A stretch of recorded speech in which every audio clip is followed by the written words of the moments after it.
इन दिनों जमीन खरीदना और जमीन बेचना बड़ा मशक्कत का खेल हो गया है। जमीन खरीदने वाला परेशान है कि भाई जमीन में कोई लफड़ा ना हो, हम एक्चुअल पैसा दे। एक्चुअल जो खरीदार है वो चाहता है कि 2 डिसमिल 5 डिसमिल 10 डिसमिल हम जमीन लेकर घर बना लें या फिर फार्म हाउस बना लें या फिर कुछ अन्य निर्माण के लिए या दुकान बना लें। इस तरीके से जमीन खरीदने वाला सोचता है। कई बार दलालों से संपर्क करता है, जमीन अच्छा खोजता है। कई बार जो है सीधा सीधा जाके मालिक से बात करता है, अगल बगल पता करता है कि भाई जमीन मिल जाए, जमीन की स्थिति अच्छी रहे। लेकिन जो है जमीन में लफड़ा गजब का होता है, परेशान हो जाता है जमीन बेचने वाला भी और खरीदने वाला भी। कई बार ऐसी परेशानी आती है कि जमीन तो बेच दिया सामने वाला लेकिन उसको पैसा ही नहीं मिलता है। कई बार जमीन तो खरीदने वाला खरीदने के लिए पूरा पैसा दे दिया लेकिन उसके नाम से जमीन रजिस्ट्री नहीं हो जाता है। हमारे पास एक ऐसे व्यक्ति है जो तो जमीन बेचने वाला भी खुश है, खरीदने वाला भी खुश है।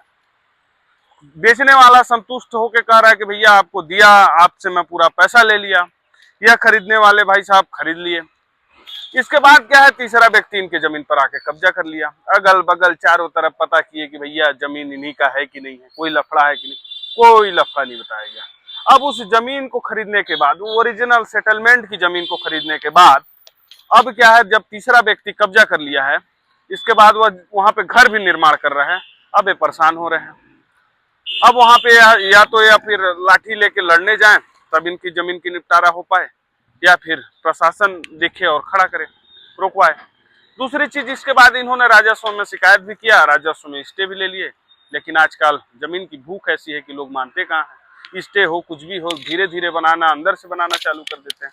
इन्हीं के जानते हैं कि आखिर बात क्या है, मसला क्या है, कहाँ जमीन लिए थे आप।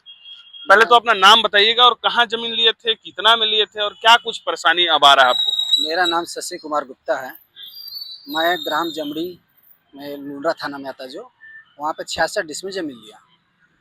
वहाँ पे ज़मीन लेने के बाद मेरी रजिस्ट्री वस्ट्री सब हो गई, पूरे कागज़ ओके हो गए।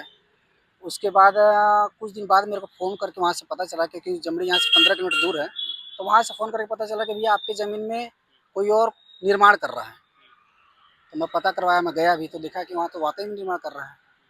तो जमीन लेने कितना दिन बाद पता चला आपको। लगभग 1.5 महीने बाद। 1.5 महीने। 1.5 महीने बाद अब अगल बगल पता किए थे कि जमीन साफ सुथरा है कि नहीं। पूरा कागज से लेके पूरा अगल बगल पूरे गांव वाले भी बोले कि कोई प्रॉब्लम नहीं है, इन्हीं की जमीन है ना। तो मैंने आखिर करते क्या है आप। मेरा मोबाइल शॉप है। मोबाइल। जी। ऐसा तो नहीं है ना कि मतलब जमीन लफड़ा फंसना है, सब चाहते ही हैं। नहीं नहीं, मेरा ये फर्स्ट ज़मीन है, कोई मैं दलाल उलाल नहीं हूँ। मेरे नाम पे फर्स्ट पहली ज़मीन है। मैंने अपना पैसा पूंजी पैसा लगा के उस ज़मीन को लिया है। ठीक है। मैं 2 बार एसडीएम पास जा चुका हूँ, एसडीएम साहब पास, वहाँ से स्टे लेके थाना में भी दे चुका हूँ। उसके बाद भी थाना से कोई मेरे को सपोर्ट नहीं मिला। मैं 2 बार टीआई साहब से मिल चुका हूँ। मैं एक सतीश सिपाही, उनसे भी बात कर चुका हूँ कि भैया क्या हो रहा है। तो बोल रहे भैया रुकवा दे रहे हैं, काम रुकवा दे रहे हैं। लेकिन मौके पे जा रहे हैं तो काम चल ही रहा है, और काम रेगुलर चल रहा है, रोक ही नहीं पा रहे हैं। बोल रहे कि आप एसडीएम साहब से मिलिए। मैं एकदम थक हार गया हूँ। आज एसडीएम साहब क्या बोलते हैं। एसडीएम साहब बोलते हैं कि भाई मैंने एक बार स्टे दे दिया, मैं बार बार क्या क्या करूँ। उनका कहना यही है। मैं भेजा था वकील जी को भी, बोला था एक बार बात कर लीजिए क्या होगा, तो बोले नहीं, एक बार मैंने स्टे दे दिया है। और पुलिस वाले का कहना है कि भाई जिनका आदेश का वो अवहेलना हो रहा है वही कुछ कर सकते हैं, हम कुछ नहीं कर सकते। और काम निर्माण हो रहा है, मतलब मेरा स्टे लेने का कोई फ़ायदा ही नहीं हो रहा, काम पूरा चल रहा है। घर बन रहा है, क्या बन रहा है। हाँ, घर बना रहे हैं, घर बना रहे हैं। अब आप क्या चाहते हैं। मैं चाहता हूँ कि भैया अगर वो कोई भी कागज़ पेश कर रहे तो मैं अपने पूरा जो भी है मैं उनको ज़मीन उनको दे दूँगा। मेरे को लड़ाई झगड़े से मतलब नहीं है, लेकिन अगर उनके पास कागज़ नहीं है, मेरी रजिस्ट्री सही है, तो वो ज़मीन मेरे को दिलाया जाए। तो यह व्यक्ति हैं गुप्ता जी, जिनका कहना है कि जमीन इन्होंने खरीदा और लगभग 66 डिसमिल जमीन खरीदा। जमीन खरीदने के बाद वहां पर कुछ लोगों ने जाकर अभी कब्जा करके घर बना रहे हैं। एसडीएम से स्टे भी लिए हैं। एसडीएम साहब का कहना है कि एक बार स्टे दे दिया तो दोबारा मैं क्या कर सकता हूँ। भाई तुम्हारा आदेश पालन नहीं हो रहा है तो तुम लिखो ना एफआईआर हो। क्या आदेश का उल्लंघन का कोई नियम कानून है कि कुछ नहीं है।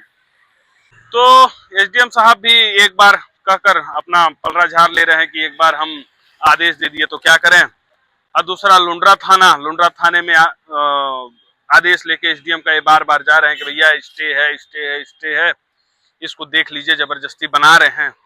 तो एसडीएम के आदेशों का पालन करना तो पुलिस की भी काम है भाई, लुंड्रा थाना की। अब लुंड्रा थाना के प्रभारी को कहें या फिर वहां के स्टाफ को कहें कि इनके क्षेत्र में आता है, या कौन इनके जांच ऑफिसर हैं, उनकी बात कहें कि किस तरीके से परेशान हो रहे हैं। और ये जो देखिए क्या होता है, एक बार कोई जमीन दलाल हो या इस तरीके से जो कृत्य करता हो कि कई बार जमीन यहाँ लफड़ा वहां लफड़ा, तो उन सारी चीजों में यह सारी छोटी मोटी घटनाएं नॉर्मल बात है। लेकिन कोई नॉर्मल व्यक्ति किसी प्रकार 2000, 4000, 5000, 10,000, 20,000 करके किसी प्रकार 10 लाख, 20 लाख, 15 लाख इकट्ठा करता है और जमीन लेता है और पूरी पूंजी लगाकर जमीन लेकर घर बनाना चाहता है, या फिर कुछ अपना फार्म हाउस या जो भी बनाना चाहता है, निर्माण करना चाहता है, वह व्यक्ति अगर पहली बार में या फिर जमीन खरीदने के बाद जो लफड़ा होता है, बहुत कष्ट होती है और बहुत परेशानी होती है। सारा चीज सही है इनके पास, स्टे भी लेके बैठे हैं, लेकिन इनके ऊपर कोई मतलब कम से कम यह तो करो भाई साहब कि उसके घर को ना बनने दो, दोनों पक्षों को सुन तो लो। इनकी पुरखौती जमीन तो है नहीं कि ये जमीन ज्यादा बढ़ाकर कब्जा कर रहे हैं, तो जमीन खरीदे हैं, एक्यूरेट खरीदे हैं, जितना भी खरीदे होंगे 66 डिसमिल बता रहे हैं।